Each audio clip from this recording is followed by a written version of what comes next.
Don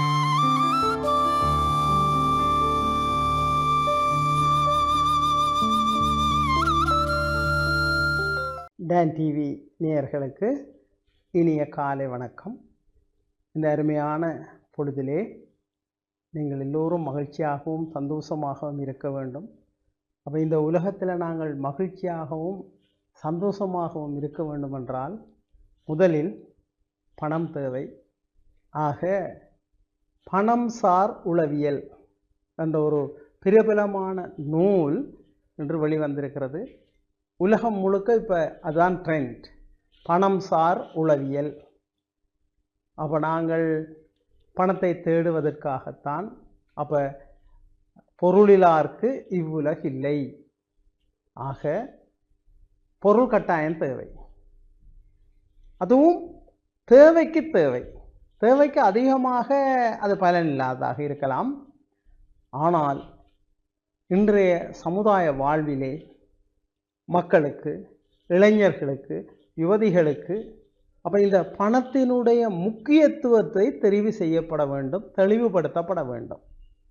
அது ஒரு மிகப்பெரிய உளவியலாக இன்று உலகளாவிய ரீதியில் பரிணமித்திருக்கின்றது.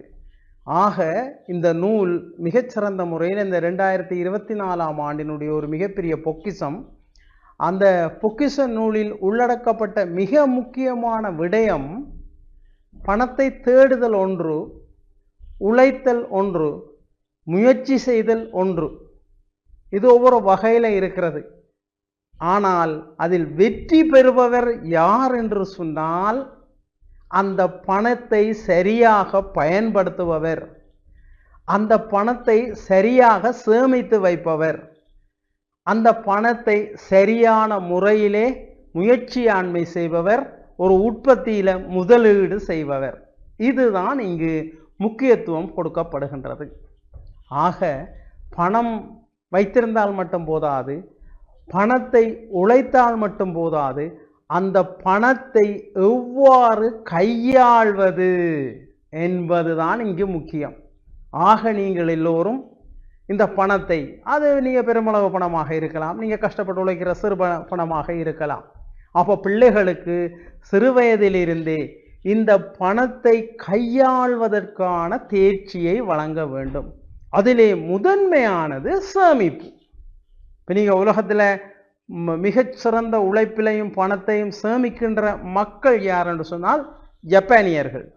அப்போ ஜப்பானியர்களுடைய அந்த சிந்தனையின் வெற்றி என்னவென்றால், சிறு வயதிலிருந்தே பிள்ளைகளுக்கு பணத்தை சேமிப்பதற்கான நுட்ப முறைகளை பெற்றோர் காட்டி கொடுப்பார்கள், பாடசாலையிலே அதை காட்டி கொடுப்பார்கள்.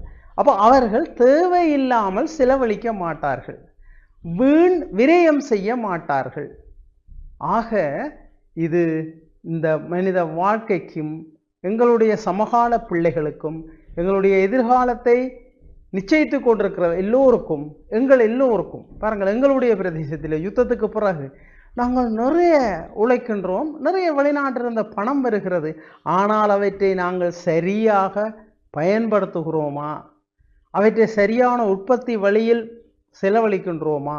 அவற்றை சரியாக சேமிக்கின்றோமா என்ற கேள்விகள் மீண்டும் மீண்டும் எங்களிடம் பிரதிபலித்து கொண்டே இருக்கின்றது. ஆக இந்த கேள்விகளால் நாங்கள் சீர் செய்யப்பட வேண்டும். அப்போ பொருத்தமற்ற தேவையில்லாத செலவுகளை குறைத்தல் இந்த நூலினுடைய ஒரு மிக முக்கியமான எண்ணக்கரு அதுதான். தேவையற்ற, அதாவது பெரும் ஆடம்பரமான செலவுகள் எல்லாமே அர்த்தமற்றவை.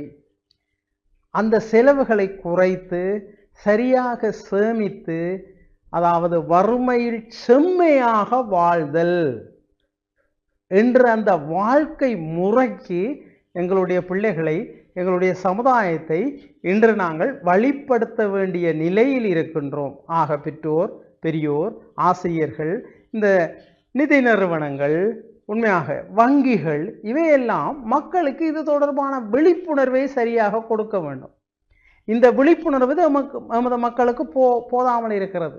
பாருங்க, நுண்முறை கடன்களால் பல தற்கொலைகள் கூட நடந்தன, வாழ்க்கை இழந்த மக்கள் இருக்கின்றார்கள்.